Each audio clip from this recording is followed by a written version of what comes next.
Welcome to the Throw the Knife channel. Well, I hope you enjoy your stay. And today we're going to be talking about a deck I'm going to be taking to a regional qualifiers, I think it is. So I felt like it's time to make the profile before I, write it down before I take it to, the tournament thing that I'm going to. So, this is, as you read, the zombie deck profile because I think when it comes to playing even on a professional level, have fun. So, this is me having fun with Yu-Gi-Oh! Like it should be, instead of taking, like, say, Sky Strikers or whatnot and being a sweaty tryhard. So, to begin, I'm running 3 of the Doom King Boulder Archers. Simple reason being, it's probably the main boss of the deck that isn't an extra deck monster, so it's very good to have, plus there's many ways of going into it in this deck, as you'll see. And it's not a brick if you draw into it, because A, you can tribute summon it, and also you can discard it with multiple effects, so it'll be in the graveyard and brings itself back, so it's no biggie. Second, I'm going to be running 2 Vampire Frauleins. We're going down in levels, by the way, so that was a level 8, this is a level 5. Vampire Fraulein, very good effect. Basically, you pay up to 3,000 life points, and if the zombie monster that's attacked or is attacking gains the same as the life points you took, basically. So, like, if I attack with Boulder Arch, which has 2,800 attack, and you have a 4,000 attack point monster, I can attack over it by taking fucking 1,300 life points. Then you want to run 3 Shiranui Solitaire. It's the only Shiranui, so don't expect me to go, oh, because you can banish it and do all this. The only reason I run it is because it's a tuner searcher, which is very useful in this deck. Plus, it puts itself in the graveyard, which means it's fodder for other effects like Gozuki and shit.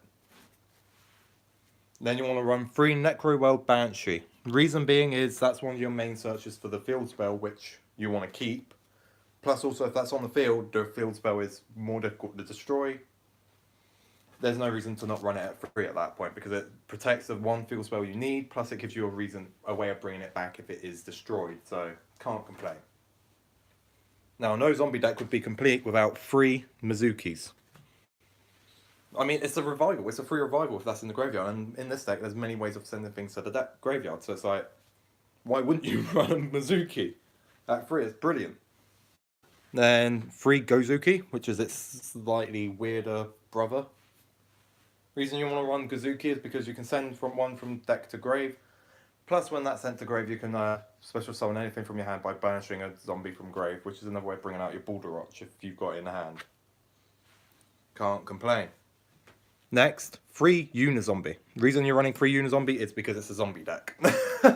Like, there's no other reason that, like, I shouldn't have to say anything else. 3 Unizombie is the best way of running any zombie deck because it's the main card that you use to send to graveyard, and zombies work amazingly in the graveyard. I need to say nothing else. Then one of the newest ones, which is Glot Bloom. Because when it's sent to graveyard, you can banish it, add a level 5 or higher zombie to hand. And if you have Zombie World on the field, you can just summon it outright. It's amazing for that effect. Plus, it's a level 1 tuner, which means you can go into some crazy stuff. And then you want to go into Zombie World at 3. We're going into the spell cards now, so those are all the monsters. Zombie World basically turns all monsters on the field and graveyard to zombies, and it's the main card of this deck, basically.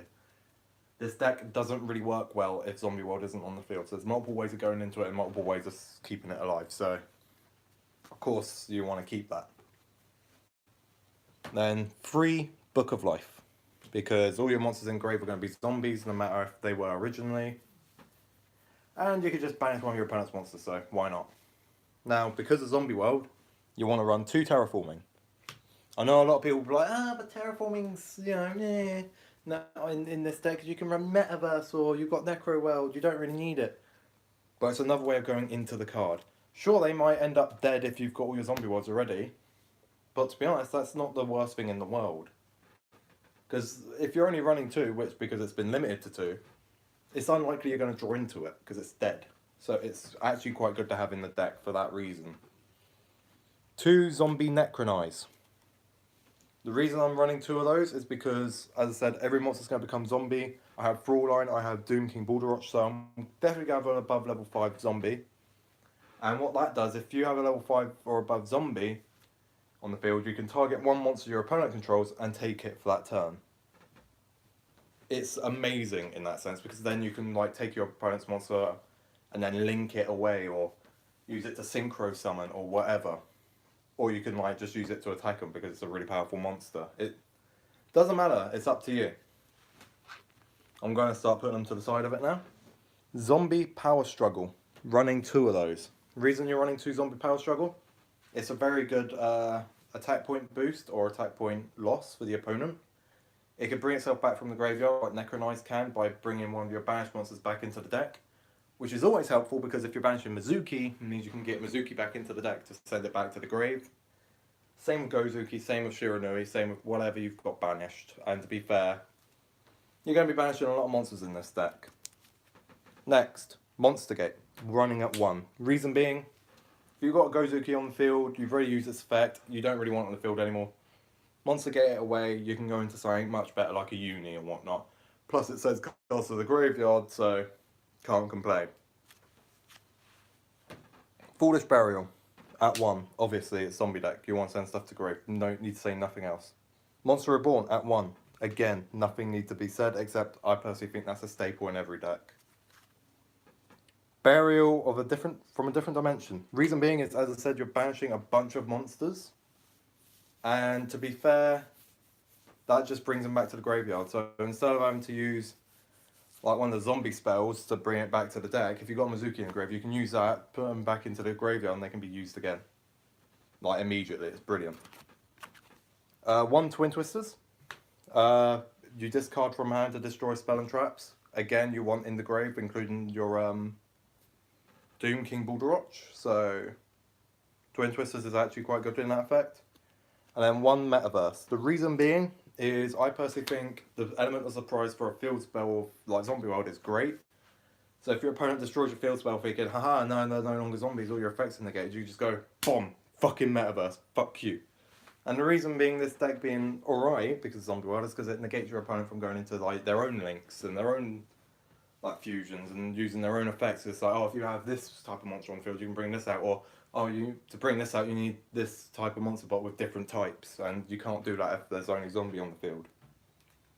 It actually really screws with the opponent in that sense. Next, we're going into the extra deck, and then we'll go into side. So for the extra deck, run 3 Red Eyes Necro Zombie dragons, because as dumb as it is, it's kind of a decent card. It's like, oh, you've got all these zombies in the grave and on the field, and because of Zombie World, your opponent's monsters are also zombies. That gains a fuck ton of attack. Like, you don't even fucking know. Plus, it's a stepping stone for a card later on. I'm also running 1 Black Rose Dragon, which I am thinking of replacing with like Stardust maybe. But as of right now, I don't have a Stardust, so Black Rose is what I'm going to be running. It's just a board nuke, you can't complain. I mean, it could be better because it also nukes away your Zombie World, but if you've got a way to bring it back, I guess it's not the worst thing in the world. Beals. Staple, 100%. If I had more, I would run more. Beals is the god card of this deck, in my opinion, because you can get out first turn, almost every duel, and it's just a really tough card for your opponent to get rid of. And if they can, there's multiple ways of bringing it back, because Zombie World and Mizuki and shit. There's no, like, Beals is never dead for long in this deck, which is great. Crystal Wing. Running at 1. For the simple sheer fact of, if you use Bloom, because it's a level 1, you can use that on top of your Red Eyes Necro, and boom, Crystal. And Crystal Wing is really good for just negating your opponent's play. Same with Balderroch. So if you've got a Crystal Wing and a Balderroch on field, they basically do nothing. It's great. Number 22, Zombistine. Controversial pick, but I'm picking it for the sheer fact of it's actually a decent card. It's a 2 level 8, so it means you're going to be using 2 Balderroches, unfortunately. But it's a zombie with 4,500 attack, plus it has a negation effect during either player's turn, which you have to discard a card to activate, which means you're adding to your own graveyard. It had no use in any decks until now. Zombistine is actually quite decent in this deck. so I would run it. Another one is number 23, Lancelot. To be fair, I can't even remember why I did this. This sounds horrible, but I really don't remember. Basically, because it can attack your opponent directly, and also when a spell trap or monster effect is activated, I could detach a material to negate it. And again, it uses 2 level 8s, which kind of sucks, but it means instead of having to wait on your opponent to activate a monster effect, which Baldrotch can negate, that can negate a spell effect just by discarding. On the same tier, number 30, yeah, that one. Hope Harbinger. You want to run one of them, 2 level 8s, and you can negate every single spell, basically, at least once per turn. So, I mean, you have to pick your spells wisely, but it's just a negation, and again, it's only 2 level 8s, and you're running level 8s, plus Unizombie can upgrade Fraulein to a level 8 if you really need to, or if your opponent has a level 7, you can take it with Necronize and then use Unizombie on it. It's got multiple uses. Same with Galaxy Eye Cypher. Reason I'm running that is just so I can go into Galaxy Eye's Full Armor Photon, which the reason being is Full Armor Photon is the brilliant card that allows you to just pop a card. 1x unit, pop a card, and it has 3 units. Because obviously you overlay it on top of the Galaxy Eyes, yeah, the other one. Which is really good. It's really good. Like, your opponent can't really do much against that. So it's quite good. I will say is I've had a 50% success rate with this deck, so I'm not expecting to go far in this tournament. I'm not gonna lie. I'm expecting to lose in the first like round or 2, but it's gonna be an experience. That's the main reason I'm going. Underclock Taker, just a generic link too. So again, if you take your opponent's monster with Zombie Necronize, you've got an underclock out of it, and also its effect